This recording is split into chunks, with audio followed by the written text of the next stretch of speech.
Hello guys, আসসালামু আলাইকুম। কেমন আছেন আপনারা সবাই? আলহামদুলিল্লাহ ভালো আছেন, আমরাও ভালো আছি। এখানে আজকে আমি দুপুরের আগে কি রান্না করছি আপনাদের সাথে শেয়ার করলাম। দেখতে থাকুন পুরো ভিডিওটি প্রথম থেকে শেষ পর্যন্ত না টেনে। আমার ভিডিওটি ভালো লাগলে লাইক, কমেন্ট এবং শেয়ার করে দেবেন। আজকে আমি বেশি কিছু রান্না করব না, কারণ আমার বাসায় গ্যাস শেষ হয়ে গেছে। ওর পাপা আসলে তারপরে গ্যাস নিয়ে আসবে, সেটা অনেকটা রাত হয়ে যাবে। এর জন্য আমি মাংসটা রান্না করব রাইস কুকারে। কিভাবে আমি রাইস কুকারে মাংসটা রান্না করলাম আপনাদের দেখিয়ে দেব। এদিকে আমি সকালবেলার বাসি বিছানাপত্র এগুলো সব তুলে রেখেছি, ঘরটাও ঝাড়ু দিয়ে সব কিছু ক্লিন করার পরে আমি এখন রান্না করতে যাচ্ছি। এদিকে মেয়েকে পড়তে বসিয়ে দিয়েছি, খাওয়া দাওয়া করিয়ে।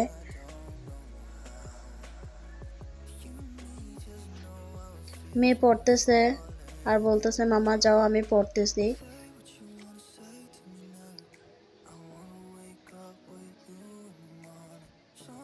লাইটগুলো সব অফ করে রাখি, কারণ দরকার না হলে শুধু শুধু জ্বালাই না। এখন অনেকটা কারেন্টের বিল বেড়ে গেছে, এজন্য শুধু শুধু লাইট জ্বালাই কি করব, তাই সব কিছু অফ করে রাখি। এদিকে আমার বারান্দার অবস্থা দেখেন, রাতে বৃষ্টি হয়েছে আর কাপড় চোপড় সব নিচে পড়ে গেছে, এই তো তুলে দিলাম। এদিকে আম্মা শুয়ে আছে খাওয়া দাওয়ার পরে। এবার আমি বাকি যে থালা বাটিগুলো আছে ওগুলো ধুয়ে ফেললাম আর রান্না করব এখন। এই যে গরু মাংস নিয়েছি আমি এখানে 1 কেজির মতো, আর পেঁয়াজ নিয়েছি 1 কাপের মতো।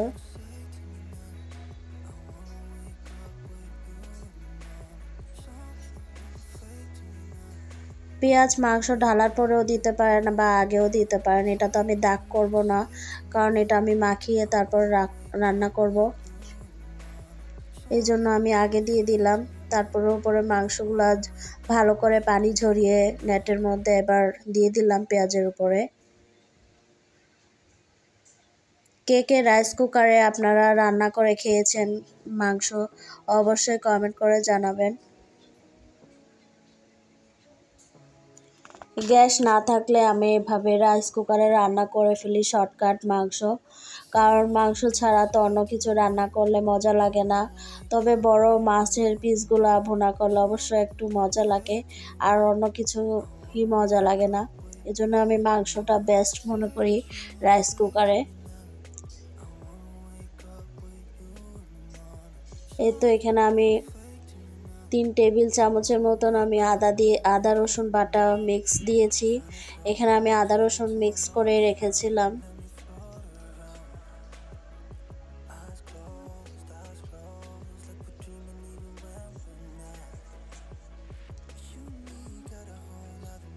লবণ দিয়ে দিলাম, লবণ স্বাদ মতো দিয়েছি। আপনারা অনেকে মাখায়ে রান্না করেন, আমি দেখি খুব ভালো লাগে। আমরাও অবশ্য মাখায়ে তারপরে গরু মাংস রান্না করি, খুবই মজা লাগে। হাতের মাখানোর স্বাদই অন্যরকম, আবার তেলে দিয়ে কষিয়ে খাওয়া অন্যরকম। এক একটা স্বাদ এক এক রকম, তবে আমি মনে করি হাতে মাখানো গরুর মাংস খুবই বেস্ট। এটা আমাদের নানি দাদির আমলের রান্নাবান্না, খুবই মজা লাগে খেতে। এখানে আমি রাঁধুনি মিক্স গরু মাংস মশলা দিয়েছি, এটা আমি অ্যাড করি সবসময় সব মাংস সব কিছুতেই। শুধু মাছের তরকারি এবং সবজি তরকারি ছাড়া যে কোনো মাংসের মধ্যে আমি এটা ইউজ করি, খুবই একটা ঘ্রাণ আসে অন্যরকম। এখানে আমি ভাজা জিরার গুঁড়া দিয়েছি 1 টেবিল চামচ।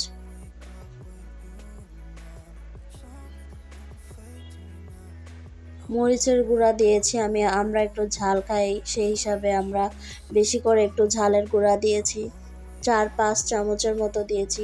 কারণ আমার চামচগুলো একটু ছোট ছোট, আপনারা দেখে আবার বলবেন যে অনেকগুলা দিয়েছি, আসলেই না, চামচ ছোট অনুযায়ী আমি বেশি করে দিয়েছি। এবার আমি গোটা গরম মশলাগুলা দিয়ে দিব।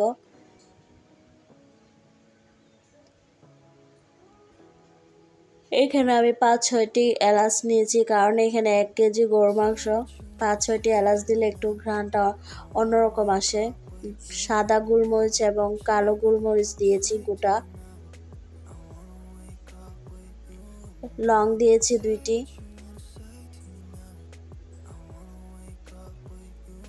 দারচিনি দিয়েছি আমি একটাকে ভেঙে একটু গুঁড়া করে।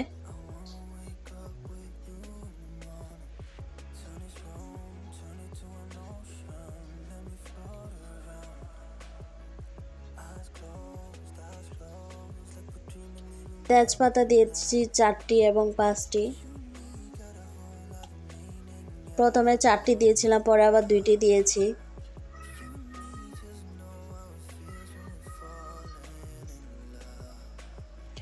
আমি রান্নার পাশাপাশি সবসময় মুছে রাখি, কারণ আমার কাছে ক্লিন থাকলে রাঁধতে কাজ করতে খুবই ভালো লাগে, এই জন্য।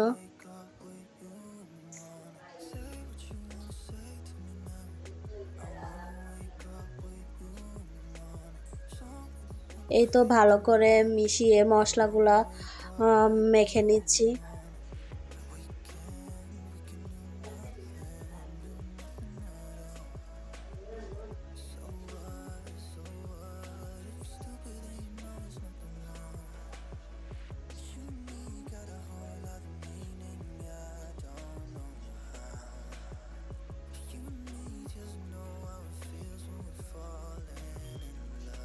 মাংসের কালারটা অনেকটা সুন্দর এসেছে।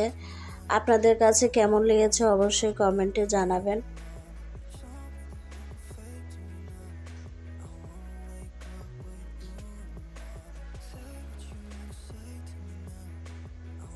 এই মশলাগুলা তেল দেওয়ার আগেই আমি ভালো করে মিশিয়ে নিলাম মাংসের সাথে। তারপর আমি সয়াবিন তেলটা দিয়ে দেব।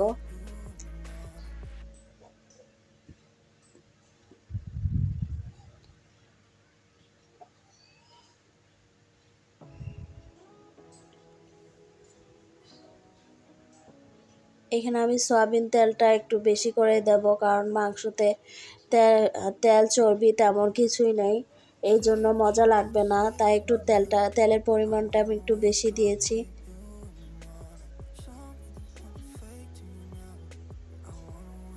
মাংস বলতে মশলা এবং তেল যদি পারফেক্ট হয়, আসলে মাংসের স্বাদও অন্যরকম হয়, খেতেও খুবই মজা লাগে।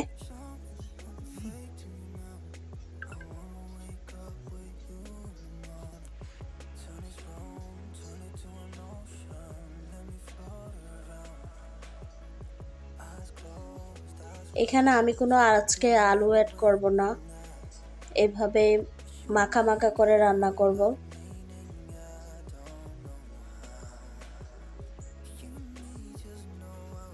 হালকা একটু হাতটা ভিজিয়ে দিয়ে দিলাম পানিটা। এবার আমি কষানোর জন্য অল্প একটু পানি দিয়ে দিব।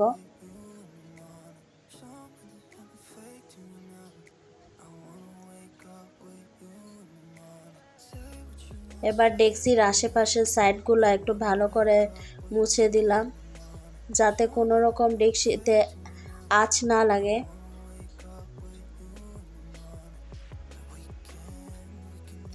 এবার মুছে নিচ্ছি রাইস কুকারের ডেক্সিটা ভালো করে।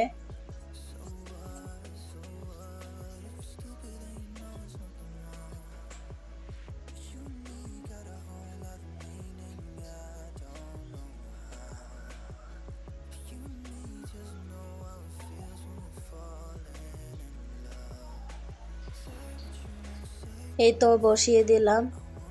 আলহামদুলিল্লাহ, ইনশাআল্লাহ হয়ে যাবে আমার আজকের মাংস রেসিপি।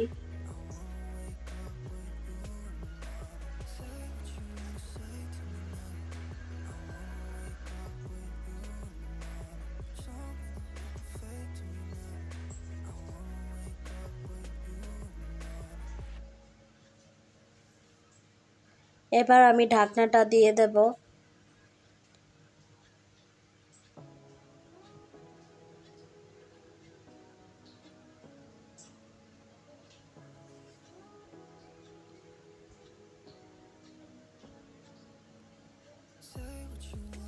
এই তো কিছুক্ষণ পরে চলে আসলাম আবার একটু নেড়ে দিতে।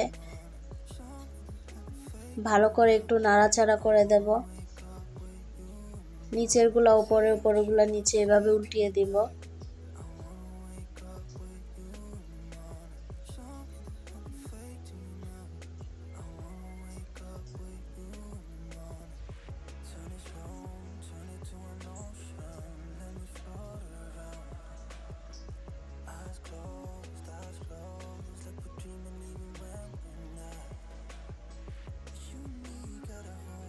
কিছুক্ষণ পরপর নেড়ে দিয়েছি আমি।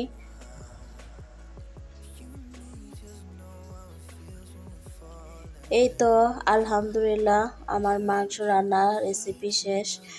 আমি রান্না করে অলরেডি ঢেলে ফেলেছি বোলের মধ্যে। আপনাদের সাথে আর শেয়ার করতে পারলাম না, মেয়েকে পড়াচ্ছিলাম, তাই ব্যস্ততার মধ্যে এতটুকু দেখাইছি। শুকুর আলহামদুলিল্লাহ। আপনারা সবাই ভালো থাকবেন, সুস্থ থাকবেন, সবাই সবার জন্য দোয়া করবেন। আলহামদুলিল্লাহ। আসসালামু আলাইকুম।